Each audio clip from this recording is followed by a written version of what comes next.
Visión País, construyendo ciudadanía, 9ª temporada. Es presentado por la Universidad Politécnica y Artística UPAP. Una universidad, todo un país, con el auspicio de la Universidad Nacional de Pilar.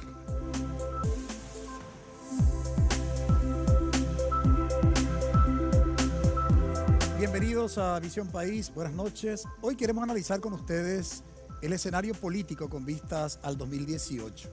Si hay algo en concreto que dejó todo el debate de la enmienda constitucional, es precisamente la división en los distintos partidos políticos con representación parlamentaria. La izquierda dividida, el Partido Colorado también dividido, y ni hablemos de la situación del Partido Liberal Radical Auténtico también dividido. Estamos prácticamente a ¿cuánto? 7 meses de las internas para decidir candidatos para las elecciones generales, y sin embargo el escenario hoy se presenta de manera totalmente resquebrajada. ¿Cómo hacer para lograr una unidad probablemente dentro de la oposición? Y esa unidad o ese concepto que en otros tiempos formaba parte del discurso del Partido Colorado, la unidad granítica del coloradismo, ¿cómo lograrlo? ¿Se logrará o estamos ante una eventual división como la que aconteció en el año 2007 con el Partido Colorado? De todo ese tema vamos a hablar, a ver de qué manera se presentaría el escenario, ya hipotéticamente ubicándonos en la figura del candidato de la oposición y del Partido Colorado. Nos acompañan hoy en Visión País el doctor Benjamín Fernández Bogado. Muy buenas noches, doctor, y gracias por haber aceptado la invitación. Muy buenas noches para ti y también para tu audiencia. Nos acompaña también el doctor Marcelo Laki. Muy buenas noches, doctor Laki, gracias por haber aceptado la invitación. Buenas noches, Francisco, a ti y a toda la audiencia. Bienvenido, Maru. Gracias, Francisco, muy buenas noches y bueno, muchas gracias también a nuestros invitados por estar aquí con nosotros. Buenas noches, Karina. Buenas noches, Francisco, buenas noches a los invitados, a Maru, y bueno, qué mejor que sentarnos un poquito a reflexionar de este futuro cercano pero incierto que tenemos en nuestro país. Precisamente, quiero retomar el último concepto utilizado por Karina, nuestra panelista. La incertidumbre probablemente sea el término que mejor define el escenario actual.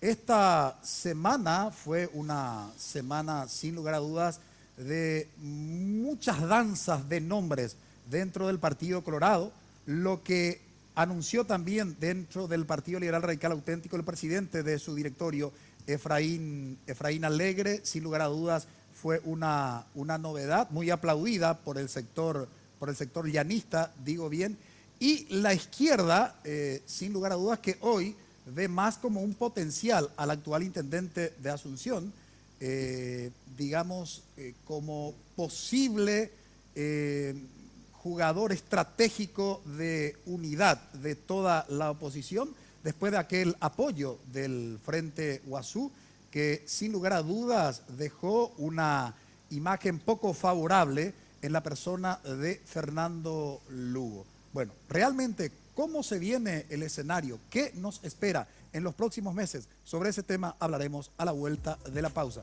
No se muevan de Red Guaraní, ya volvemos.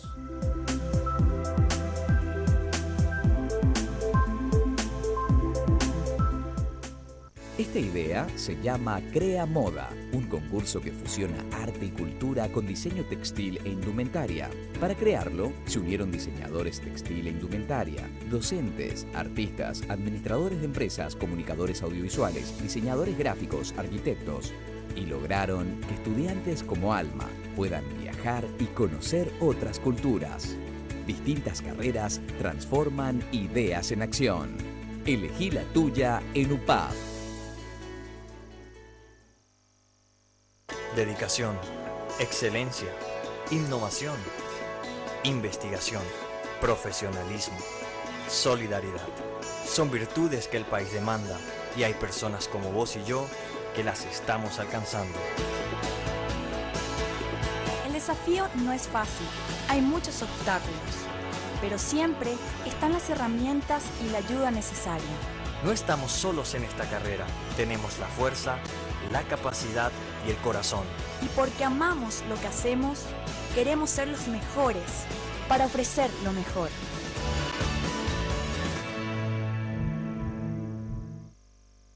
Carlos me cuestiona, dice, para que veas que no te sirvió de nada la inamovilidad.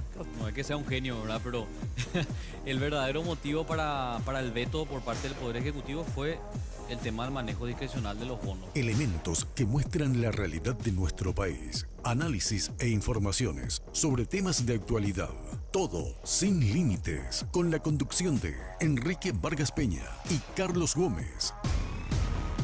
Sin límites. Este y todos los domingos a las 21 horas. Solo aquí.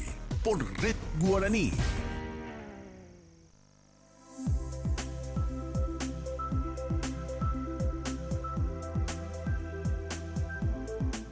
Hay un resurgimiento dentro del Partido Colorado después del tema de la enmienda, sobre todo el pasado viernes, la visita de Mario Abdo Benítez, hijo de Marito, más conocido como Marito en la opinión pública, al expresidente Nicanor Duarte Frutos. ¿Cómo entender, digamos, esa visita, el resurgir de Nicanor Duarte Frutos, sobre todo ante los rumores también de que es probable que el candidato del oficialismo del Partido Colorado precisamente recaiga en la persona del actual ministro de Hacienda, Santiago Peña? Bueno, de todo eso vamos a hablar y ya formulo la pregunta al doctor Benjamín Fernández Bogado. ¿Cómo entender lo que está aconteciendo hoy, doctor Benjamín, en el Partido Colorado? La visita de Marito a Nicanor en primer lugar y en principio la alta probabilidad de que el presidente Cartes opte por el ministro de Hacienda como candidato del oficialismo. Bueno, después de la fracasada enmienda emprendida por un sector del Partido Colorado en alianza con el Frente Guazú y parte del PLRA, es dable entender de que todos los movimientos y partidos se hayan dinamizado buscando opciones y alternativas. Lo que veo detrás de todo esto no es una cuestión ideológica, sino mucho de la táctica y estrategia montada siempre con fines electorales, que permite motivar en cierta manera el interés del electorado y hacer olvidar lo que yo considero uno de los grandes fiascos de este momento, de este proceso, que es el tema de la enmienda. Como si no hubieran aprendido de la experiencia de Duarte Frutos, que prohijó a Fernando Lugo, el fracaso del propio Lugo, que había emprendido un proceso también de transformación de la Constitución en su artículo 229, con aquella recolección de firmas que fue atacada también de ilegal en gran parte de su contenido. Cartes necesita mover de alguna forma todo el tablero político de manera tal a que haga olvidar el fracaso de la enmienda. Y los protagonistas de eso comienzan también a buscar y posicionarse en torno al futuro. Un futuro que, como bien decías al inicio, es cada vez más estrecho en términos de tiempo y necesitan dilucidar eso en este mes de mayo. La visita de Marito Abdo a Duarte Frutos es una cuestión táctica. Lo necesitan, se necesitan mutuamente, diría yo. No creo que tenga Duarte Frutos 50.000 votos propios. Necesita irse con un movimiento que sí ya tiene una base de 400.000 votos obtenidos en la última interna, lo que garantiza que pueda ingresar como senador. Podemos discutir después si un expresidente puede ser o no senador, en qué condiciones. Esa va a ser una segunda cuestión. Pero lo que veo es que ambos se necesitan y a veces el espanto de la tragedia que puede significar la llanura puede unir a personas que estaban absolutamente en bandos y en veredas opuestas. Y creo que también eso pasa en el Partido Liberal, aunque allí con un ganador enorme que es el Alegre, por sobre Llano y por sobre todas las demás fuerzas de su partido, después de los sucesos de marzo y de abril de este año. Y en el Frente Guazú sí un gran desconcierto. Ahí ya saben que Lugo no es la opción y ahí tendrán que buscar una figura en este país dominado por la idea de los caudillos y no por los movimientos que son realmente transformados a través de ideas y de proyectos en general. Creo que lo que están haciendo es simplemente, como dicen en español, están moviendo el cotarro, agitando el cotarro, de manera tal a dar la sensación de movimiento, aunque todo esté realmente paralizado. Doctor Laki, tu análisis de lo que está aconteciendo en el Partido Colorado, el PLRA y en la izquierda. Y bien, el Partido Colorado es una situación muy muy rara, muy interesante porque demuestra cómo la política es el revés de la racionalidad. Porque yo no estoy convencido que Cartes sea débil, creo que tenga un control bastante fuerte del Partido Colorado, pero el momento que elige el candidato más débil posible solamente porque quieren tener un control total sobre él en el caso gane y pone en juego todo el resto. Justamente en el momento en el cual parece elegir Peña como candidato, se mueven todo lo otro que estaban a la espera, porque claro que si Cartes hubiera elegido un peso pesado del partido como su propio candidato, los otros se hubieran concentrado en ver cómo entrar en Parlamento. En cambio, dado que eligió, hizo el mismo, no sé si llamarle error, veremos después los resultados, lo sabremos, sea un error en abril, pero hizo lo mismo que Nicanor, prefirió en el 2008 elegir un candidato no fuerte dentro del partido, como era Blanca Ovelar, pero que le daba garantía de seguir sus líneas políticas, y bien, y pues sabemos cómo acabó, y parece que está haciendo lo mismo Cartes, porque la historia no enseña nada, y menos el hombre animal que nunca aprende sus errores, repitiendo esa situación, abre espacios enormes a la oposición. Yo no subestimaría a Nicanor. Nicanor es un hombre que conoce el partido, no por nada. En el 2003 ganó una interna contra un candidato que tenía 5 o 6 veces más dinero que él y lo ganó bien. No por nada Cartes lo había elegido como un apoyo fundamental en el 2013. Recordamos que la lista de senadores de Cartes, mitad eran gente de Nicanor y que seguramente ahora seguirá otra vez Nicanor en su aventura nueva. Entonces no es subestimable, no hay que subestimarlo y va a ser muy interesante su rol. Y el Partido Liberal está en su lógica de siempre. Ellos quieren ser el candidato de la oposición, más allá que la historia, los datos, la estadística dicen que son candidatos perdedores. El único momento en que ganaron ha sido cuando apoyaron a otro candidato. No les sirvió ser en el gobierno en el 2012, igual fueron derrotados y fueron derrotados de casi 10 puntos porcentuales. Pero hasta allí también, dado que la gente no aprende sus errores, están altamente convencidos que la candidatura debe ser presidencial, debe ser liberal, y van con eso, para mí dando una ventaja enorme al Partido Colorado. Y la izquierda no tiene idea de lo que está haciendo, fundamentalmente. O lo mejor, no tiene una visión clara, pero sí van a continuar haciendo lo que estaban haciendo hasta antes. Es decir, el Frente Guazú va a continuar con su idea que igual la Constitución habilita Lugo, van en diciembre, cuando habrá la interna, presentarán Lugo, presentará la candidatura a la Justicia Central, que la rechazará, la llevarán a la Corte Suprema, intentarán conseguir un amparo, entonces mantener la candidatura el más posible, y en función de eso quedarse, ¿cómo se dice?, en el ruedo, porque no tiene una candidatura alternativa. Y el caso de Mario Ferrero, yo creo que no existe el caso Mario Ferrero, porque la única posibilidad que podría poner en juego Mario Ferrero es que Efraín Alegre dijera: Mario Ferrero es mi candidato, y eso es ciencia ficción ya. Así ¿Por qué? Y porque sí, porque los liberales no van a ceder la candidatura, porque han ya tenido varias convenciones en cuales ha insistido sobre eso. Efraín hizo una convención en la cual se tomaron asilladas con Yoyito Franco y con Llano, porque Llano quería que se eligiera otra vez una candidatura como la de Lugo, como candidatura principal a la presidencia, y la respuesta del efraínismo y de su aliado fue: no, la candidatura va por un liberal. Me gustaría hacerle una pregunta específicamente al doctor Fernández. Si me podría decir su opinión específicamente sobre el punto con referencia a que al abandonar don Horacio Cartes su intención de reelección y al poner, entre comillas, a su ministro como posible candidato, ¿cuál es el contexto que se está dando, justamente teniendo en cuenta que ese ministro, Peña, va a cumplir un año recién, en noviembre, si no tengo mal conocimiento, ¿verdad?, un año como afiliado al Partido Colorado? ¿Cómo puede colocar a una persona dentro como candidato por el partido? Eso, ¿a qué estamos jugando? ¿Cuál es su opinión? ¿Qué es lo que está queriendo hacer con respecto a eso? Cartes viaja la próxima semana con destino a Portugal.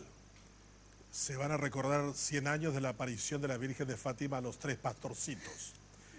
Dijo que después de esa visita se aclararía el tema de la candidatura. Como él está en una fase mística, presentó su renuncia a un obispo, se estableció un diálogo, escucha mucho a Francisco. Podríamos encontrarnos a la vuelta con una gran sorpresa de decir, bueno, en realidad yo nunca dije que Peña sería mi candidato. Ustedes creyeron que eso ocurriría, pero eso no va a ocurrir. Yo creo que las movilizaciones que se están haciendo de Afara y de otros componentes del Partido Colorado muestran de que realmente hay una gran resistencia a no solo Peña, sino a los candidatos de Cartes. Cartes es un presidente que tiene 80% de impopularidad, solo 20% está de acuerdo con Cartes. Cuando usted busca una reelección con un porcentaje como eso, está llevando realmente a todo su equipo detrás al fracaso. No solo usted, sino al que ponga para sustituirlo. Cuando Uribe intentó la primera reelección tenía 80% de popularidad y la Corte le cambió la Constitución a corte y medida. Después cuando intentó de nuevo una reelección le dijeron no, hasta aquí llegaste, no más.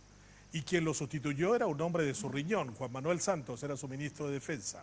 Posteriormente desarrolló una agenda absolutamente contraria y su principal opositor en Colombia era Uribe, o es Uribe hasta el momento, que llegó a ser senador y está en el Congreso en este momento. O sea, yo no creo esa cuestión de la continuidad de un ministro como Peña, que puede ser todo lo pusilánime que puede parecer para muchos, y aparte es imposible que pueda crecer en un partido tan tradicional, tan conservador como el Partido Colorado, que es extraordinariamente duro con los mataraces.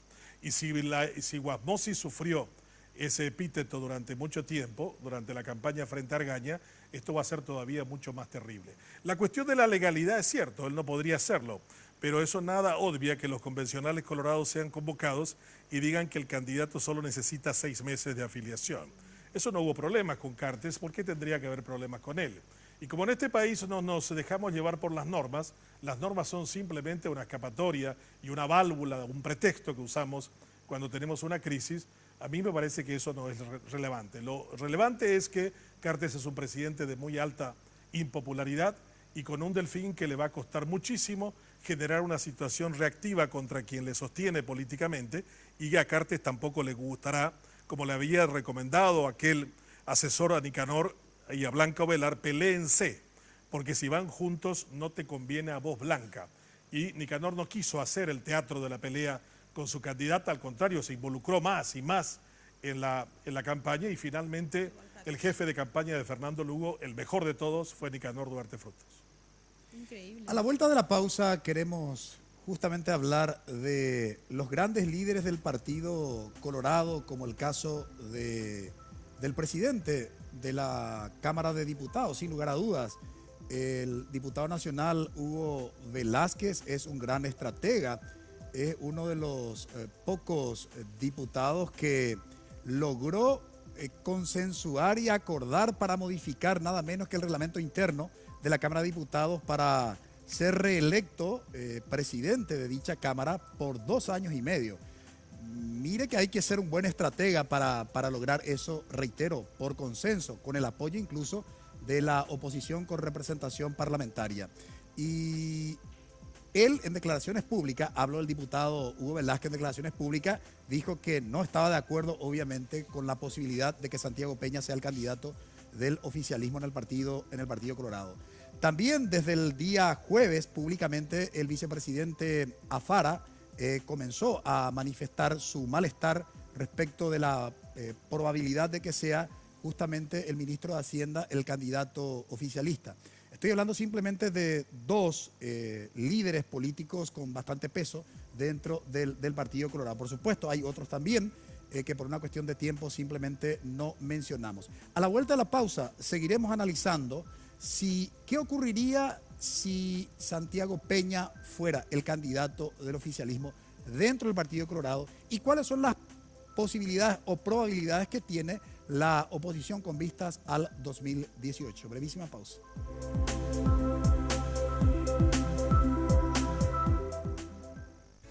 Esta idea es un anfiteatro ubicado en el santuario ecológico Jardín Franciscano del Ibituruzú y logró fusionar la belleza natural del medio ambiente con un proyecto arquitectónico.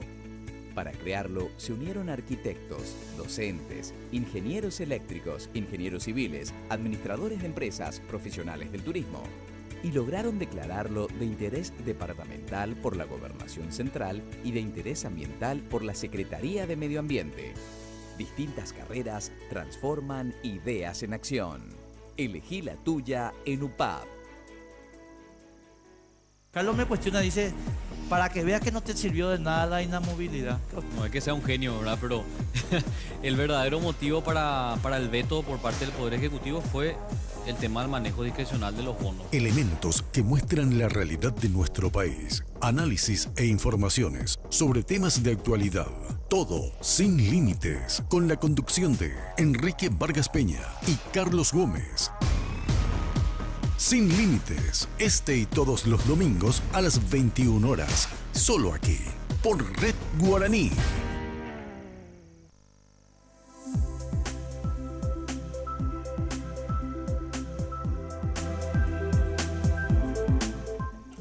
Nos preguntamos en el bloque anterior si Santiago Peña fuera realmente el candidato al oficialismo, ¿qué pasaría dentro del Partido Colorado?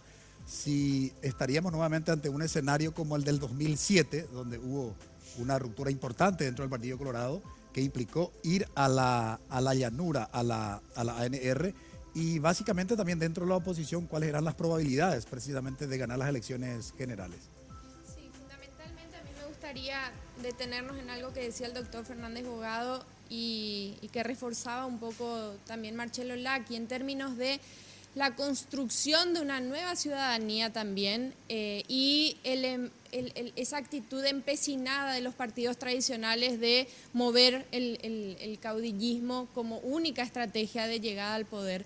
Y estos intentos de colocar figuras nuevas que en realidad se enfrentan a la resistencia dentro de las estructuras tradicionales, ¿verdad? Tanto el PLRA, que insiste con que les corresponde ahora a ellos liderar, a pesar de los resultados en los últimos procesos electorales, como el Partido Colorado, y también el arco progresista, carente de liderazgos propios de estructuras y buscando nuevos liderazgos que evidentemente, por lo menos en el caso de Asunción, fue una estrategia ganadora, por decirlo de alguna manera. Entonces, ¿cómo evaluar este fenómeno que se da internamente dentro de los partidos, sobre todo en los partidos tradicionales, y la gente que desde afuera está expectante, está viviendo una realidad, y hasta qué punto ese sistema de caudillos sigue siendo efectivamente una estrategia posiblemente ganadora hacia afuera?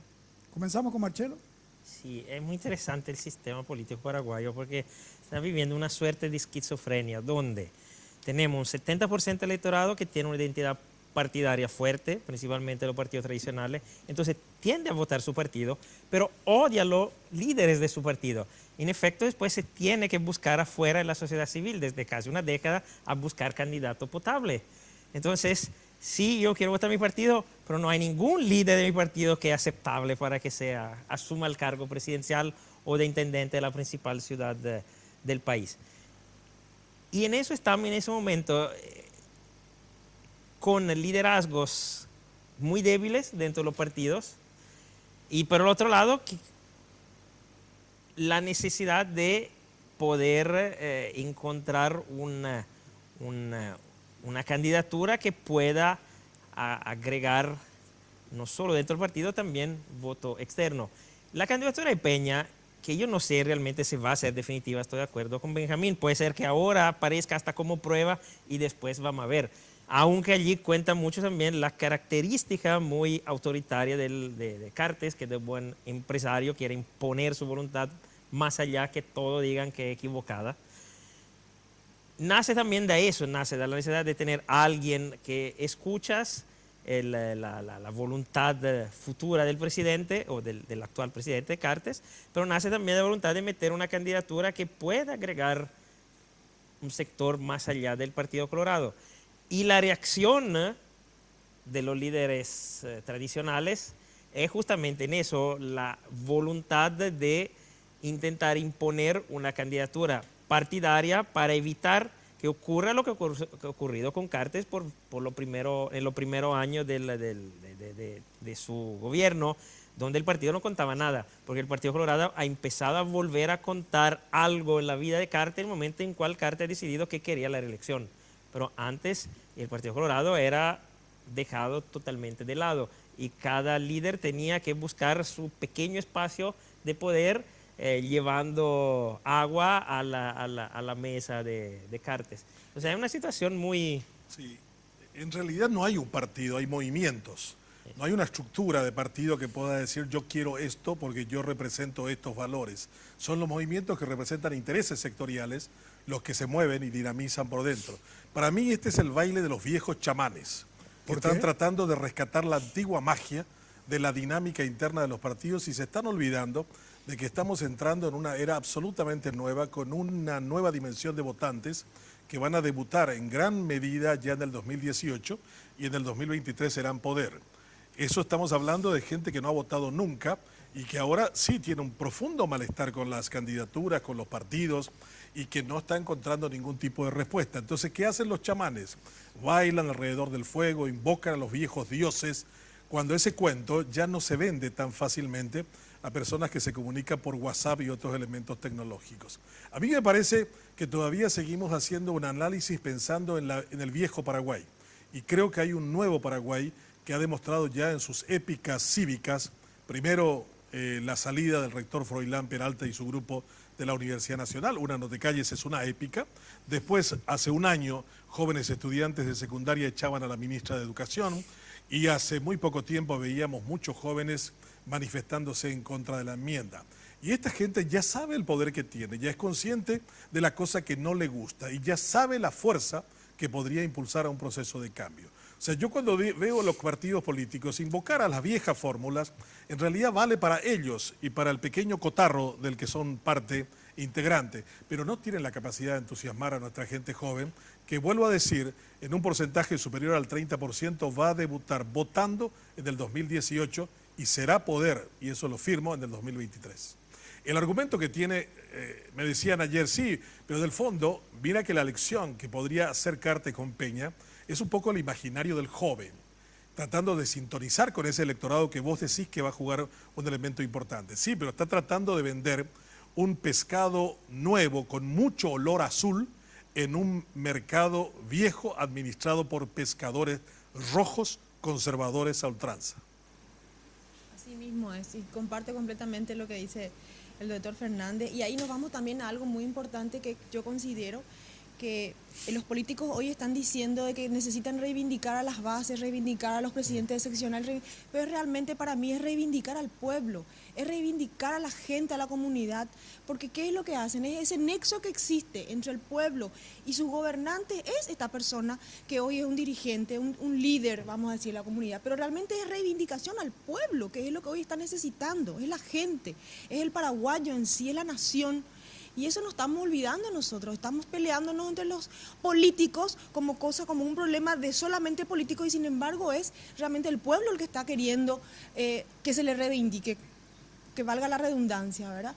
Y eso yo creo que es muy importante y que nuestros políticos sean conscientes de eso. Estamos perdiendo la moral, la ética, la voluntad, la unidad, todos esos valores hoy están perdidos. Es muy triste realmente. Yo quisiera poner en perspectiva de alguna manera el planteamiento de Maru, ¿no? Porque como ciudadanos yo no sé si quién se siente representado hoy en la Cámara de Senadores y en la Cámara de Diputados. Con las decisiones últimas que tomaron, sobre todo la mayoría, digamos, no creo que ningún ciudadano de a pie en este país que se sacrifica trabajando más de 10, 12, 14 horas por día para vivir dignamente, digamos, se sienta representado. Entonces, acá yo creo que hay un problema de fondo. No escuché yo a los principales líderes, no sé si ustedes escucharon, y pongo en perspectiva eso tanto para los panelistas como para los invitados, la cuestión de un proyecto país. No veo a alguien que diga, mira, en educación queremos hacer esto, en salud queremos hacer esto, en cuanto a generación de empleo queremos hacer esto, con los jóvenes que representan el 60% de la población, jóvenes menores de 30 años, tenemos básicamente este proyecto. O sea, yo no escuché, no sé si ustedes escucharon, o sea, esos grandes temas que hace o que tiene que hacer, digamos, A la política yo no escucho. Bueno, pero eso también tiene que ver con nuestra realidad desde hace mucho tiempo, por lo menos desde el momento en que yo incursiono en espacios políticos de participación, siempre fue el reclamo. La falta de un debate profundo de un modelo de país. Ahora, también es cierto que es interesante desenmascarar, cuando hablamos de representatividad, esta semana veíamos que la UIP veía con buenos ojos la posibilidad de que Peña sea candidato y hablaban de la ciudadanía ve con buenos ojos. ¿Quiénes son los ciudadanos? ¿Cuáles son los intereses que se juegan? Las políticas de endeudamiento, la política económica, la política educativa. O sea, ¿qué hay detrás de una figura que no solamente se limita a un discurso casi panfletario, es decir, no es el colocado por Cartes, no es Cartes en sí, es el modelo de desarrollo de un país contra el cual hay que en todo caso proponer una alternativa, ¿verdad? Pero que en realidad, y ahí Francisco me parece interesante también porque esta semana fue parte de críticas, de conversaciones de todo tipo, la incursión en la política de otros actores, desde periodistas, modelos, gente que en realidad ven justamente la ausencia de representación en el Parlamento y decir, si ellos están ahí, ¿por qué yo no?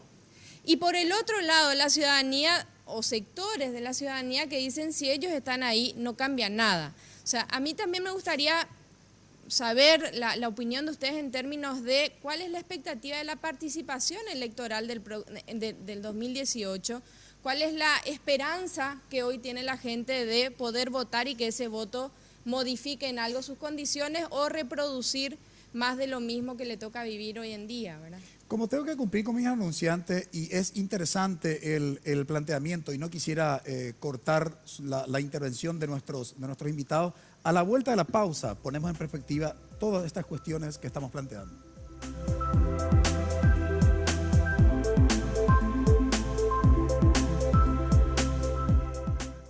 Esta idea se llama Crea Moda, un concurso que fusiona arte y cultura con diseño textil e indumentaria. Para crearlo, se unieron diseñadores textil e indumentaria, docentes, artistas, administradores de empresas, comunicadores audiovisuales, diseñadores gráficos, arquitectos, y lograron que estudiantes como Alma puedan viajar y conocer otras culturas. Distintas carreras transforman ideas en acción. Elegí la tuya en UPAP. Carlos me cuestiona, dice, para que veas que no te sirvió de nada la inamovilidad. No es que sea un genio, ¿verdad? Pero el verdadero motivo para el veto por parte del Poder Ejecutivo fue el tema del manejo discrecional de los bonos. Elementos que muestran la realidad de nuestro país. Análisis e informaciones sobre temas de actualidad. Todo sin límites. Con la conducción de Enrique Vargas Peña y Carlos Gómez. Sin límites, este y todos los domingos a las 21 horas, solo aquí, por Red Guaraní.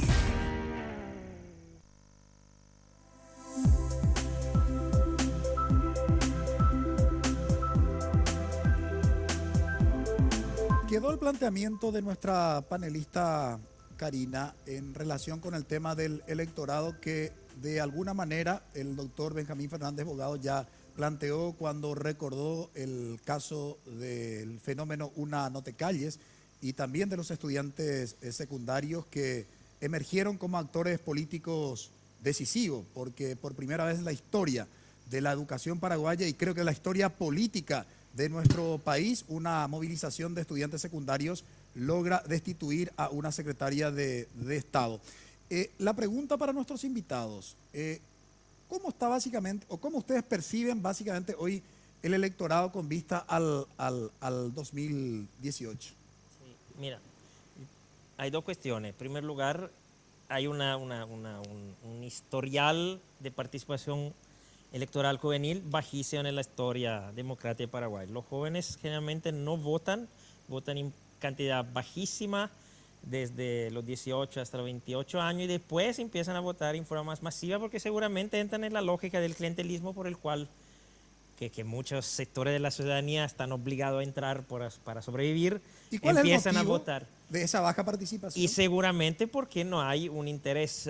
Viste que mucho del voto paraguayo está estructurado sobre identidad partidaria.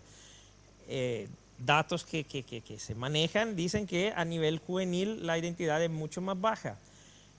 Entonces, con el tiempo, como dijo bien Benjamín, dado que los jóvenes que entran en el juego electoral son cada vez más, además ahora con la inscripción obligatoria, no era como antes en cual se escribía muy poca gente, ahora todo en teoría está inscrito, entonces hay una masa que desequilibra.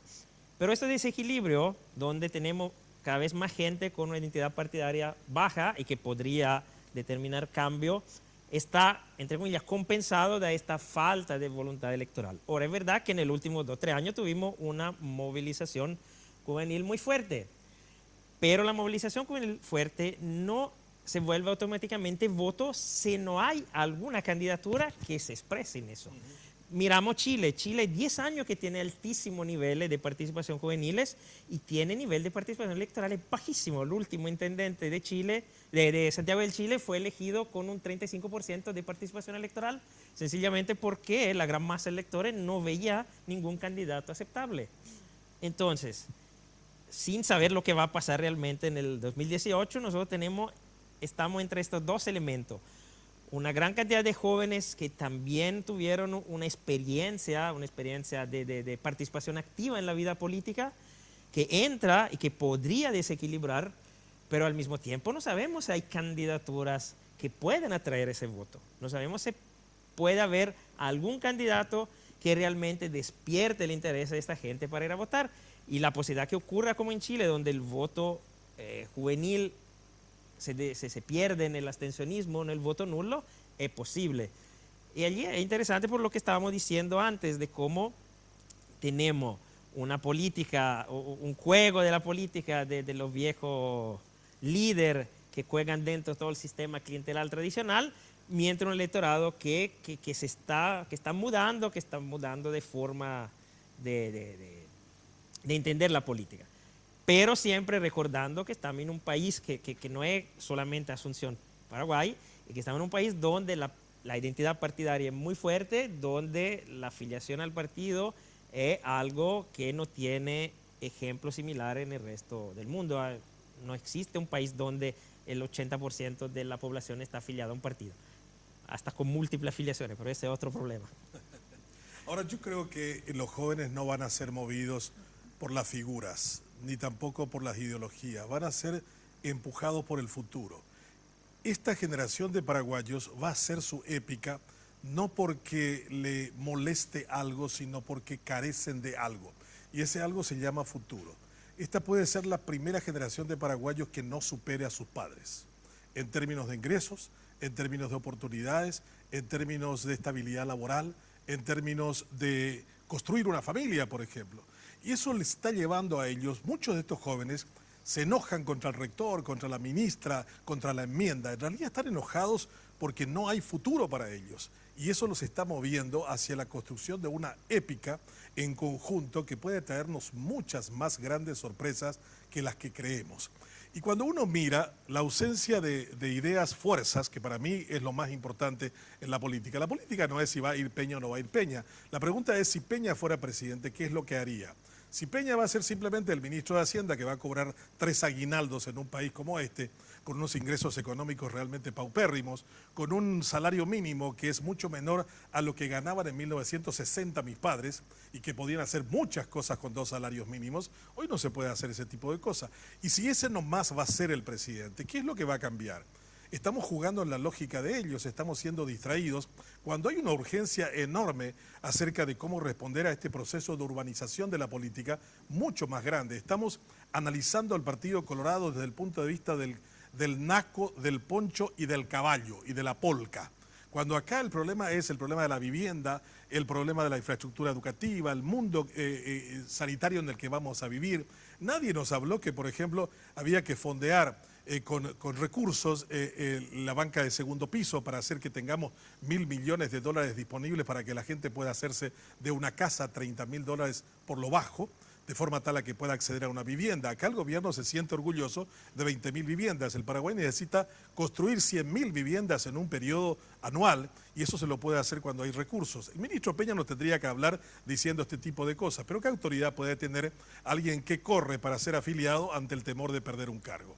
Entonces, esa cuestión de valores, nuestros jóvenes también absorben. Es cierto, hay una crisis de identidad, hay una crisis de valores, pero para mí el gran motor, la gran fuerza que mueve la dinámica de esta gente joven a participar, a pesar de todos los datos estadísticos, es la ausencia de destino. Ellos no saben lo que puede pasar con ellos en los próximos años y se están rebelando. Están buscando algo. Lo que sí están seguros es que lo que existe no les gusta y lo rechazan. Y ahí podríamos decir sobre un punto también con respecto a que si queremos lo mismo que estamos viviendo hoy, porque ¿qué es lo que se transmite al decir como un impuesto como Peña por el gobierno actual, sino que va a seguir la misma gestión, ¿no? Entonces queremos esto, queremos seguir, como estaba diciendo justamente el doctor. Entonces es una incertidumbre total si queremos o no queremos, si nos gusta o no nos gusta, o si realmente es lo que nos merecemos o no, ¿verdad? Yo tengo una expresión que suelo repetir mucho. Dice, yo digo, no es que cada pueblo tiene el gobierno que se merece. Cada pueblo tiene el gobierno que se le parece. O sea, el gobierno sueco se parece al pueblo sueco y el gobierno paraguayo se parece a la gran mayoría del pueblo paraguayo hasta ahora. Pero vamos a cambiar no porque hayamos reflexionado y hayamos meditado, sino porque nos empujan hacia algo que tenemos que evitar, que es el abismo, que es el precipicio. Y algunos creen que esto es una cuestión menor. No, esta es la gran fuerza que mueve la historia. Los pueblos han hecho estos grandes movimientos sobre esa base. Y los políticos generalmente son los últimos en entender los mensajes de la historia. Hace 500 años un monje católico llamado Martín Lutero hizo una pregunta incómoda al Vaticano, si era ético vender indulgencias. El Vaticano le suspendió la cátedra de la Universidad de Wittenberg, lo excomulgó, se unió Lutero con Gutenberg e imprimieron Biblia y el diálogo con Dios fue directo, sin intermediarios, sin curas, sin obispos, sin cardenales y sin papa, e hizo una revolución. ¿Ustedes saben cuándo se enteraron los políticos de que entrábamos en la Edad Moderna hace 500 años hoy? 250 años después, cuando la cabeza de Luis XVI y de María Antonieta rodaron en París. O sea que la diferencia de tiempo, cuando nosotros decimos, y los políticos no se dan cuenta, nunca se dieron cuenta. Cuando cambian las eras, los últimos en darse cuenta de ese cambio son los políticos. Ahora, ¿cómo lograr esa ruptura y esa revolución, te parece, Karina? Bueno, yo creo que hubo indicadores interesantes de la gente movilizada, la gente ocupando espacios que antes no ocupaba, y esto que yo decía antes, o sea, se empieza a reconstruir la imagen también de los espacios de toma de decisión. O sea, el Congreso hoy es el poder legislativo, es uno de los poderes también que carece de confianza, y frente a la desconfianza empiezan a surgir también las iniciativas de ocupemos ese espacio, ocupemos con gente nueva, ocupemos con sectores organizados. Sin lugar a dudas, también ahí hay un movimiento en paralelo a lo que viven los partidos tradicionales y el surgimiento de otro tipo de formas de participación ciudadana, que me lleva a pensar a mí en también el desafío que tenemos de la reforma constitucional, de una constituyente, de convocar a los sectores a rediscutir ese modelo de país que en el 92 se planteaba como resguardo a un proceso dictatorial, pero que hoy evidentemente está haciendo aguas por todos lados, ¿verdad? Entonces también queda así, después de todos estos meses de discusión en torno a la enmienda, a los atropellos, al resurgimiento del estronismo, queda como un tema pendiente, así a un costado del camino, la necesidad o no de una constituyente.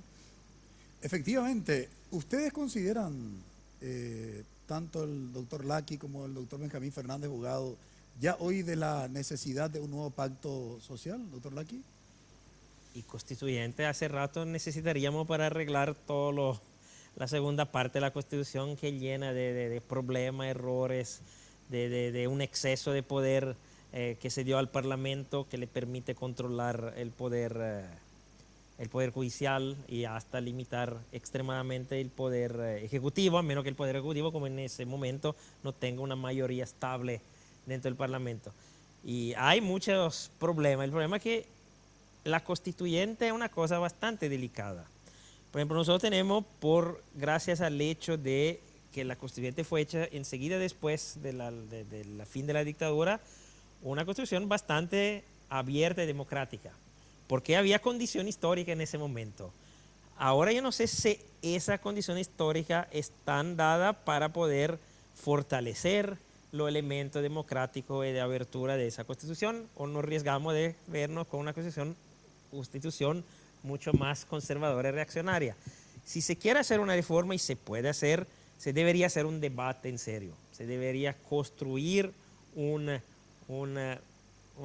narrativa sobre la constituyente, y se debería hacer entender al elector de su importancia y de entonces empezar a elegir en forma inteligente para conseguir un equipo de constituyentes que pueda hacer una buena constitución.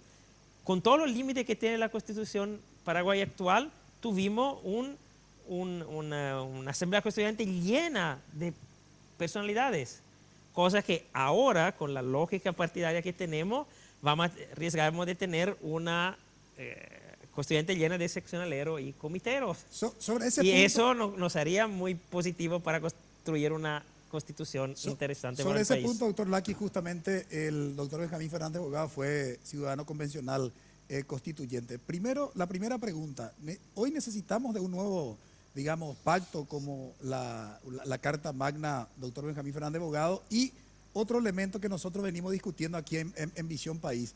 Yo por lo menos tengo ciertos temores, digamos, observando el escenario político de quiénes serían los futuros ciudadanos convencionales constituyentes y que podríamos tener algo peor de lo que actualmente tenemos con la Constitución de 1992. Eso va a definir la voluntad que tengamos de construir algo diferente.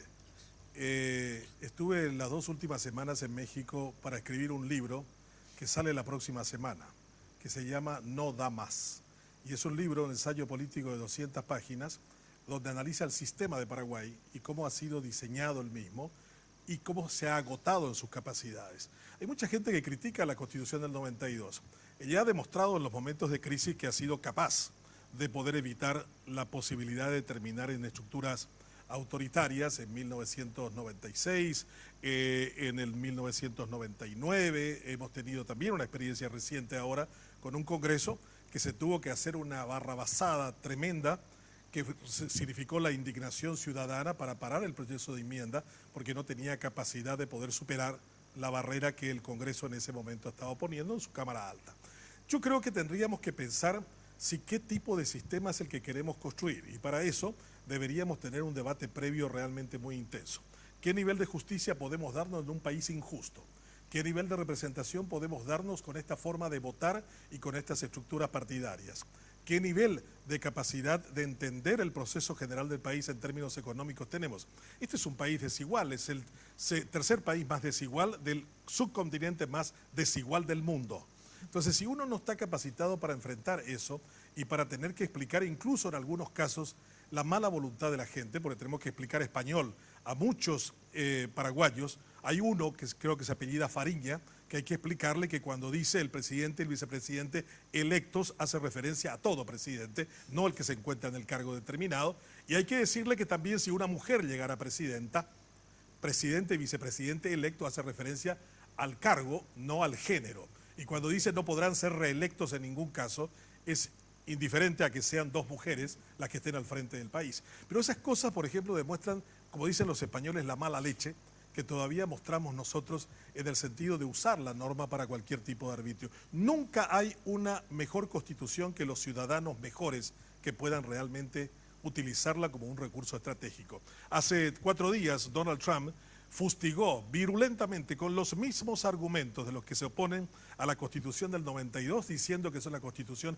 arcaica, que no le permite gobernar como debiera, que le dio demasiados poderes al Congreso y al Poder Judicial y que tendría que ser cambiado. Usted, donde dice Donald Trump, pone cualquier líder político que quiera hacer ese proceso, desde Cartes y otros muchos más actores, Lugo y todos los demás, verá que la gente no le gustan las constituciones donde haya checks and balance, donde sea la posibilidad de chequear y balancear el poder. Pero vuelvo a decir, lo que tendríamos que plantearnos en serio es si este sistema da para algo más de lo que tenemos. Yo creo que no da más.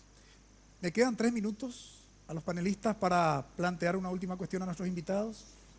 Bueno, a mí me gustaría pensar en las alternativas, ¿verdad? El no da más implica un desafío. Sí. ¿Hacia dónde nos vamos? ¿Cuál es el futuro frente al apocalipsis que muchas veces vemos que se dibuja en el escenario político y una juventud expectante. Yo coincido con lo que decía Francisco, una juventud que desde donde puede hace sus transformaciones, pero que ve todavía limitada el paso siguiente a ocupar espacios de toma de decisión en la política nacional. ¿Cuál es el futuro frente a este panorama? ¿Cuál es después del 2018 inclusive, post proceso electoral, entendiendo estos debates necesarios? ¿Con qué actores lo haríamos? Maru. ¿Cuáles serían los límites por sobre todas las cosas, verdad? Porque si estos jóvenes son los que hoy están, la mayoría del país, que estamos no solamente son 70% y un 30% van a votar por primera vez, ¿cuáles son los límites también de su poder, verdad? Doctor Laki. Sí, yo soy de la idea que los cambios no se dan desafortunadamente rápido. Los cambios estructurales necesitan tiempo y necesitan de rupturas. Lo que tuvimos el último año a nivel juvenil fue rupturas interesantes, pero que no pueden cambiar una estructura política ni cultural. Sirve tiempo, sirve que las generaciones pasen. Sirven también ciertos liderazgos que den esperanza, porque repito, el caso chileno es un ejemplo muy interesante. Es una gran movilización juvenil en la universidad, en los colegios, que va adelante desde hace 10 años, pero que el máximo que pudo producir fue 2, 3 diputados que vienen de este espacio, pero no cambió la estructura, tanto que lo que produjo fue rechazo al sistema.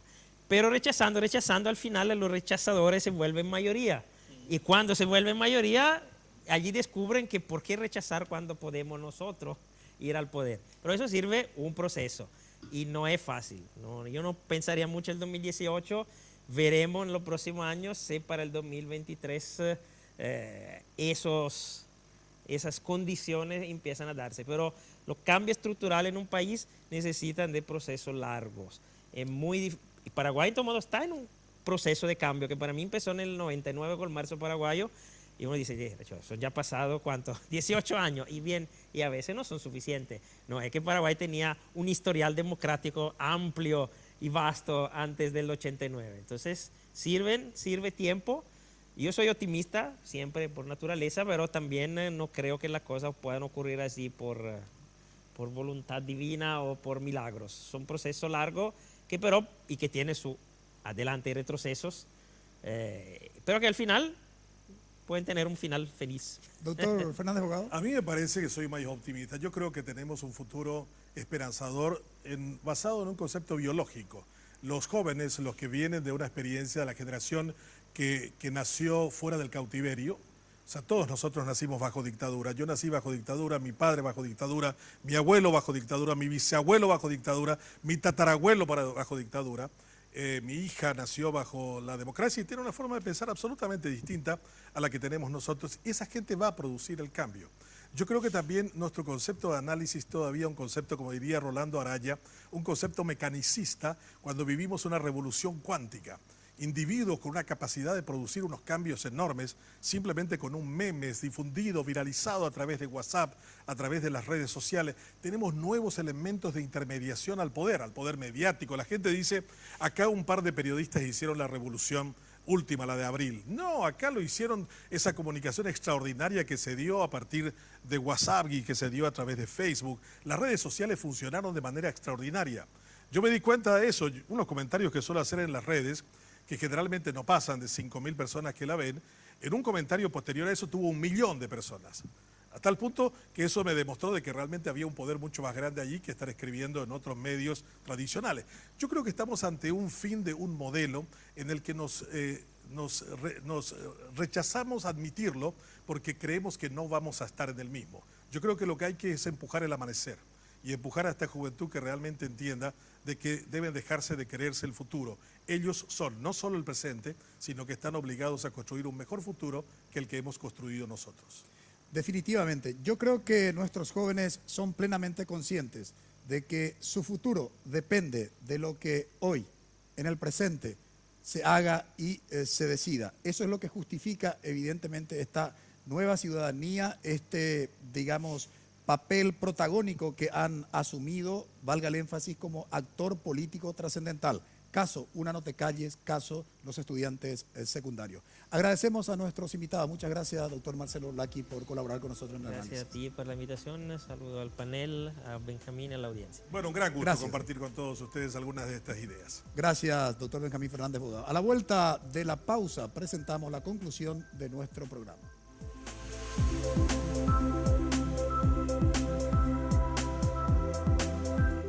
Esta idea se llama Crea Moda, un concurso que fusiona arte y cultura con diseño textil e indumentaria. Para crearlo, se unieron diseñadores textil e indumentaria, docentes, artistas, administradores de empresas, comunicadores audiovisuales, diseñadores gráficos, arquitectos, y lograron que estudiantes como Alma puedan viajar y conocer otras culturas. Distintas carreras transforman ideas en acción. Elegí la tuya en UPAP. Dedicación, excelencia, innovación, investigación, profesionalismo, solidaridad. Son virtudes que el país demanda y hay personas como vos y yo que las estamos alcanzando. El desafío no es fácil, hay muchos obstáculos, pero siempre están las herramientas y la ayuda necesaria. No estamos solos en esta carrera, tenemos la fuerza, la capacidad y el corazón. Y porque amamos lo que hacemos, queremos ser los mejores para ofrecer lo mejor.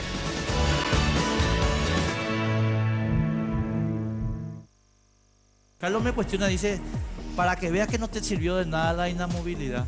No es que sea un genio, ¿verdad? Pero el verdadero motivo para el veto por parte del Poder Ejecutivo fue el tema del manejo discrecional de los bonos. Elementos que muestran la realidad de nuestro país. Análisis e informaciones sobre temas de actualidad.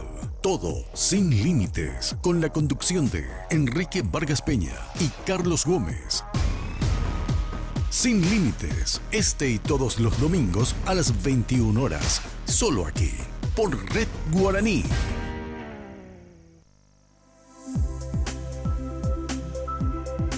Nuestros invitados realizaron un análisis muy interesante en relación con el escenario político con vistas a las elecciones generales del 2018. El doctor Marcelo Laki nos habló del concepto de la identidad partidaria y nos dijo que el 70% de los afiliados a los partidos tradicionales, entiéndase el Partido Colorado y el Partido Liberal Radical Auténtico, son votos duros. Es decir, votan al candidato básicamente electo en las internas de sus partidos.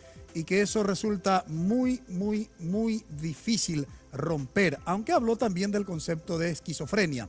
Es decir, muchas veces no están de acuerdo con el candidato ganador de las internas de su partido, pero como no tienen otra alternativa y esa identidad partidaria es muy fuerte, entonces no le queda otra alternativa más que votar por ese candidato. En tanto que el doctor Benjamín Fernández Bogado habló de un nuevo modo de hacer política y citó las experiencias del fenómeno Una No Te Calles, que destituyó al rector de la Universidad Nacional de Asunción y a varios decanos y directivos de la centenaria institución universitaria, y también recordó la experiencia de los estudiantes secundarios que destituyeron a la ministra de Educación.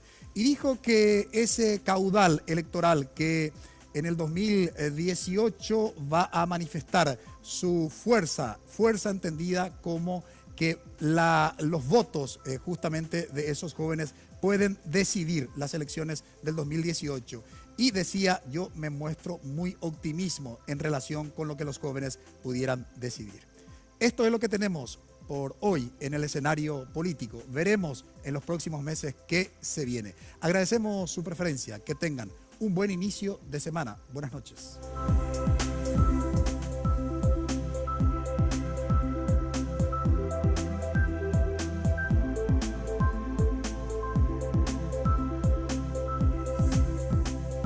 Visión País, construyendo ciudadanía, 9ª temporada. Fue presentado por la Universidad Politécnica y Artística UPAP, una universidad, todo un país, con el auspicio de la Universidad Nacional de Pilar.